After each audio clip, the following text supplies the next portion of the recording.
وہ ایک شخص کسی کو اچھا لگے یا برا، لیکن وہ پاکستان کی آئندہ سیاست و معیشت کا فوکس بنتا جا رہا ہے۔ اس شخص کا نام ہے شہباز شریف۔ 29 جون کو عید الاضحیٰ کے دن وزیر اعظم شہباز شریف اور آرمی چیف ایک ساتھ پارا چنار میں فوجی جوانوں کے ساتھ پاکستان زندہ باد کے نعرے لگاتے نظر آئے۔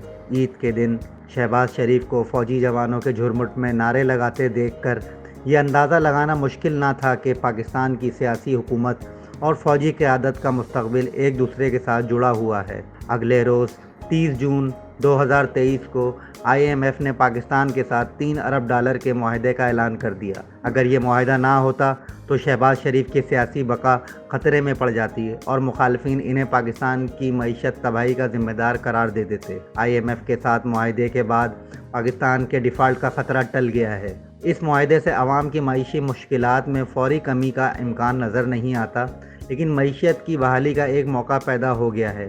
وزیر اعظم شہباز شریف نے IMF کے ساتھ معاہدے کا credit army chief general Asim Munir اور وزیر خارجہ بلاول بھٹو زرداری سمیت اپنی پوری ٹیم کو دیا ہے۔ پچھلے ایک سال کے دوران پاکستان میں جو ہوا اور پاکستان کے ساتھ جو ہوا، اس نے عالمی سیاست میں بھی پاکستان کا کردار متعین کر دیا ہے۔ اپریل 2022 میں تحریک عدم اعتماد کے ذریعے تحریک انصاف کی حکومت کو ہٹایا گیا تو شہباز شریف کو ایک امپورٹڈ حکومت کا وزیر اعظم قرار دیا گیا۔ سابق وزیر اعظم عمران خان نے امریکی سازش کا ایسا وویلا مچایا کہ عوام کی بڑی اکثریت کو واقعی سابق وزیر اعظم مظلوم لگنے لگے، کیونکہ نئی حکومت نے آتے ہی IMF کے دباؤ پر پیٹرول اور بجلی کے نرخوں میں اتنا اضافہ کر دیا کہ پاکستانیوں کی چیخیں نکل گئیں۔ شہباز شریف کو IMF کی وہ شرائط پوری کرنا پڑیں جو عمران خان کی حکومت نے طے کی تھیں۔ ستم ظریفی یہ تھی کہ خان صاحب ایک طرف امریکی سازش کا ڈھنڈورا پیٹتے رہے اور دوسری طرف انہوں نے ترین صاحب کے ذریعے پوری کوشش کی کہ IMF اور پاکستان کے درمیان معاملات طے نہ ہوں۔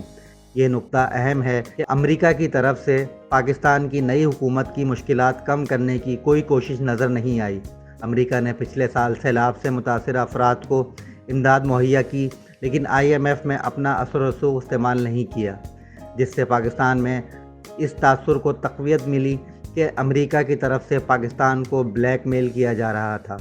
اس صورتحال میں ایک طرف چین پاکستان کی مدد کو آیا اور دوسری طرف پاکستان نے تیل اور بجلی کے حصول کے لیے روس اور ایران سے رجوع کر لیا۔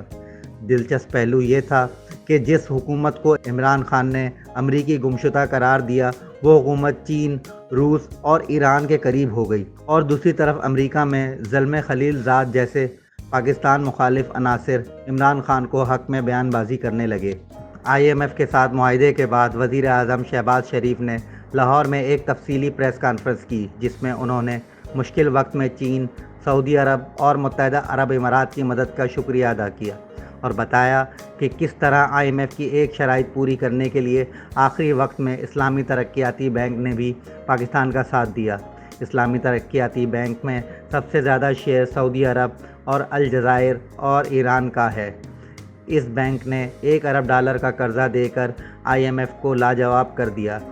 پاکستان نے IMF کے ساتھ جو نیا معاہدہ کیا ہے، اس پر 9 ماہ میں عمل درآمد کرنا ہے، جبکہ آئین کے مطابق موجودہ حکومت کی مدت اس سال اگست کے وسط میں مکمل ہو رہی ہے۔ ایک طرف آئین کا تقاضے ہیں اور دوسری طرف IMF کے ساتھ کیے گئے وعدے ہیں۔ وزیر خزانہ اسحاق ڈار نے بڑی معنی خیز مسکراہٹ کے ساتھ میڈیا کو بتایا کہ موجودہ حکومت کی مدت میں اضافے کی گنجائش آئین میں موجود ہے، لیکن میں ذاتی طور پر ایسے کسی گنجائش کا قائل نہیں۔ میرے قائل ہونے سے کیا فرق پڑتا ہے؟ میری دعا ہے کہ آئین بھی بچ جائے اور معیشت بھی سنبھل جائے۔